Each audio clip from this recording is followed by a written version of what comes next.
Hello everyone, it's Maria Solitary Witch Tracks here. I am going to start, or attempt to start, a new series called FRIGGA Fridays.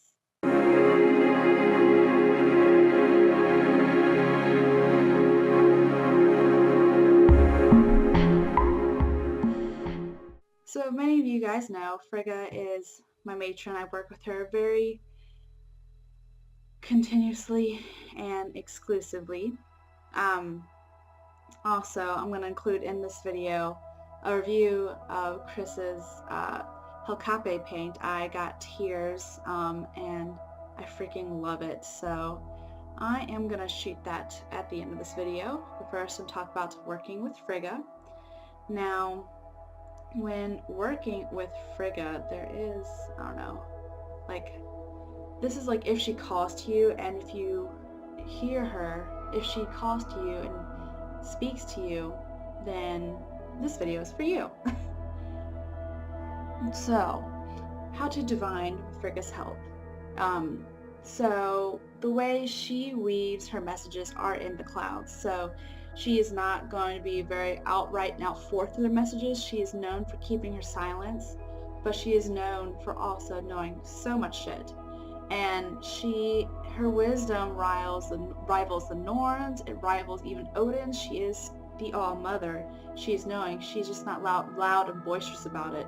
And it kind of goes in tied with my snow leopard totem, who's all about silence and power in your silence. That is how Frigga is as well, about power in her silence. Now, with the clouds, I know I did a video previously about divining with the clouds, using the clouds as a form of divination, but there is a way of using it with Frigga's help. Now, there's different ways you can get in touch deeper with Frigga if she calls to you, or if you feel the need to work with her. She is a weaver. She's known for weaving the clouds. Not only can you use the clouds as a form of divination, as a form of really seeing and figuring out what's going on and see what kind of hidden messages she has for you, but also doing stuff with your hands. I mean, mainly weaving stuff. So if you have a loom, if you know how to sew, if you knit, crochet, things like that, that is an activity that Frigga is a part of. That is something she does, and she uses her creations to give us messages. I mean, the clouds are her creations and her messages are in them. Like when you look at the cloud shapes, we see what they look like maybe, or how they're located, or how the sky looks around them, or the clusters of them, those kind of things. We use those pieces of information to look at the clouds and be like, huh. And that's what Frigga has specifically for you. That's the message she has for you. Now, you can almost create messages yourself with knitting. Like, this is probably really weird, to be honest. Like, if you just knit in a trance and see what happens, you could do that, but it might not be the best. You can use smoke. Like, that's one way you can create your own messages to yourself, is the smoke of incense. So if you have incense, if you have a cauldron or incense sticks, whatever you prefer, resin, use that, look in the smoke and see what kind of message you have there. So if it's nighttime, or if you really need the message right then and there, you can consecrate it to Frigga, ask for her help, and see what messages she has in store for you. Now, with that being said, there is also just meditating with Frigga, and I'm not gonna lie, when I get into that state quickly, I use Hagalaz's Rune Dance's song Frigga's Web. It's my ultimate favorite song, Frigga's song. I think it's the only Frigga song I know of, to be honest. But it just, first of all, Hagalaz's Rune Dance, their music can be very trancey, so it gets you there that way. And then second, it's all about Frigga. It's about journeying to her, finding her message, and in the end, she wakes up and spindles in her hand. She's like, it's like, am I Frigga? Like, we all have a bit of Frigga in this kind of thing, I guess, or like she already has that knowledge in her all along. Is what she was trying to say, and that's what kind of Frigga's message is as well. You have that knowledge inside yourself. Like, I just did a meditation with her using the Helkappe death paint, and pretty much she was like, you have all this power in you. You are a witch. Don't let anyone say anything otherwise. Like, because part of me was getting a little worried about some comments I received from my video about heathenism and racism, but she came to me and she's like, don't worry about it. You know who you are. You're a witch. You have that power in you. You put your piece out there, and that's all you can do. Take power in your silence and absorb it and just be. And I was like, okay, will do. And she gave me some pretty cool tips and tricks with my spell work as well, which I thought was cool because she is not someone who's gonna like be blatant in your face kind of thing. She gives you those hints and subtle ideas and helps you realize that potential within yourself first, you know? She gives you like, oh, well, try this kind of thing. Do that and see what happens. And then you're like, oh my gosh, you're right. So, oh my God, like, it's in you kind of thing. And working with her, like, I don't know, you can meditate while creating. So, like, maybe not necessarily do a ritual, like knitting or crocheting, but just, like, sit there, meditate, knit one, purl one, knit one, purl two, whatever. And, you can have some fire, have her incense burning, and just sit there and knit and internalize and let things come to you that way, because like it is a form of like moving meditation. When you're so fixated on something, you're creating the same pattern over and over again. You're just like knitting. You can't see them doing my hands. I'm like looking here. You're like, what's she doing? Like you're just knitting with your hands. Oh, my knitting needle's with me right now. But knit with your hands, create those things there, and that's what it is, you know. And that is a way of being silent and knowing. Silent and knowing. And I think that those are two good ways to really delve into working with Frigga, divining with the clouds, and, you know, pick up a craft, or even, I mean, yeah, really pick up a craft, you know, that involves weaving and creating with cloth or fibers, because there's so many pictures of her depicted with the spindle, threads, loom, something. I would like to learn how to use a loom. Probably wouldn't be very good at it, but I think that'd be really cool. So that's another way as well, working with her. But as I said before, I just, like, you can see kind of the blue on my hands a little bit still, barely. I use the Helkappe Death Paint Tears, and holy cow. Okay, I'm gonna insert my pictures right here. I'm gonna show you right now.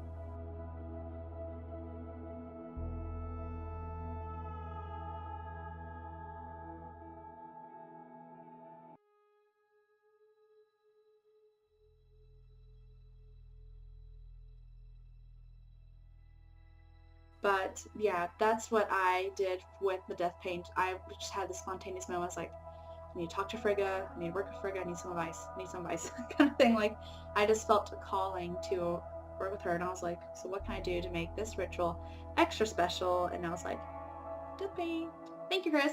And my first instinct was to go over the eyes for me, because it's just like closing your eyes to one world and opening them to another. Because I had traveled to the underworld.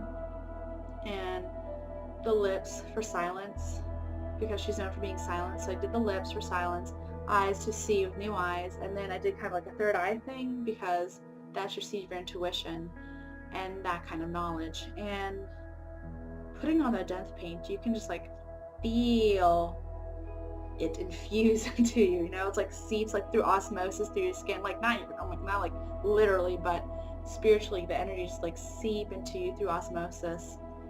And it just really took me there. I got in such a trancy state. I was like, oh gosh. But it was good. I used, hold on, let me grab it. Ugh.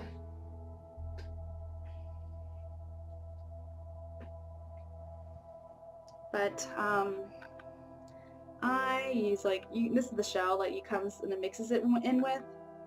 So it is like a shell, and she gives you, I'm not going to go into detail about it, because for those of you who order it, I want you to get the papers with your orders and read them and read what they're all about. And this is the vial of the clay. I think you can hear it. No, I can't. But there is some stones in here. I don't want to give too much away because it's on pre-order now. So I'm going to say there's stones in here, it's crystals infused, and it's a very beautiful color. And she even sealed the top with the rune to protect you. Come on, camera. Can I see it? Not really, but just to protect you during your journey. And one more thing. Comes with this vial of rainwater. So everything is built with intention and purpose, and it, like, I can't. I can't, like, holy cow. If this is, Chris, this is your life's calling. You just have to, like, mass produce this and sell this and make bank because it's awesome. And apparently there's new colors coming out too. I don't want to say, but I know, so I'm like excited. So anyways, so I used tears. I would say though, a little goes a long way because there is some little bit left over clay in here. Like I'm honestly, I probably put more water and using it for later. But I didn't even use that much clay, so this stuff can last a long time. Like, you don't need to put a lot of this in there. And like you just need to put a little clay and put a little water at a time. So I would recommend doing that, because if you're gonna mix it all up at once, it is clay, so it's gonna get kind of gunky. So if you want to go out a little more smoother, I would recommend a little bit of clay dust here and then water, and see what consistency you like. I didn't mind the consistency I had because it made it kind of chunky. It did clump my eyelashes and stuff, but it's not meant to be pretty. It is meant to be, I don't say vulgar, but meant to be earthy, meant to be natural. Like you just took some blue clay from the earth and like just wiped on your face, But like, and I also have a mirror on my altar, so like I was transiting, I saw myself in the mirror and I was like, whoa. Like I just felt like I was me, but it wasn't me. Like it was an odd sensation, but it was so amazing at the same time because you feel it. It takes you there, and it just adds that extra little oomph into your rituals. I'm probably gonna get, I'm probably gonna get some more. I want to try the different colors, but it helps with that bit of journeying, because not only did it have the music, not only had incense, but now it had like a tactile thing I could feel on my face as well. So you had to feel, hear, smell, and then decide when I saw myself, like in the underworld kind of thing. So it helps enclose all your senses and bring them together to create this deeper sense of journeying. And so I highly recommend Chris's Helkappe Death Paint. I don't know if the pre-orders are up yet or not. If they aren't, order yourself some. If they are, there's always going to be another round, and there's going to be more colors too, apparently. So I am super excited about this paint. And I thought, since I was talking about Frigga anyways, and I used her paint to journey to Frigga, I thought I'd tie it up in one video, and it worked nicely. And I'm just gushing about this clay because this stuff is potent. I don't know what else you put in here, some secret ingredients, Chris, but once you just start putting it on your face, like, what I recommend is prepare it beforehand. Yeah, prepare it beforehand. So have it laid out in your altar, have your paint and your water mixed, and when you're ready to get in the stuff, just like put it on your face. And I didn't think about what I did. It just came to my mind. So don't think about it, because I feel like it takes a lot out of that intuition moment. So just have it prepared, begin your ritual, get yourself to that state, and then put on the paint and journey. And it was an amazing journey. I just felt such a deeper connection. It really helps amplify it. It just feels deep and clarity. There's a lot more clarity there. Usually in my journey, sometimes it depends. Sometimes it's really clear. Sometimes it's like fuzzy hints and things here and there. But like this was like bam in your face. So thank you, Chris. I'm going to utilize the tool more often. I just use this in the middle of my daytime journeying because I feel like journeying in the middle of the day. But I cannot wait to use this on the new moon that's coming up, because I feel like this is going to be really powerful for that. Also, I think for shamanic work, paint is a must. Now that I've worked with it, I will not do without it. Any shamanic or shadow work, I recommend paint. And she has a whole bunch of different colors out there right now, so check out her website, check her Facebook page and see, or check out her YouTube channel. She's got a lot of links there. But yep, that is what's going on for Frigga Friday. If you have any questions either about her paint, shoot me a question, or I can relay them to her down below with a comment. Or if you have any other questions about Frigga, shoot another comment, like this video, share it, whatever. But thank you guys so much for watching. Blessed be.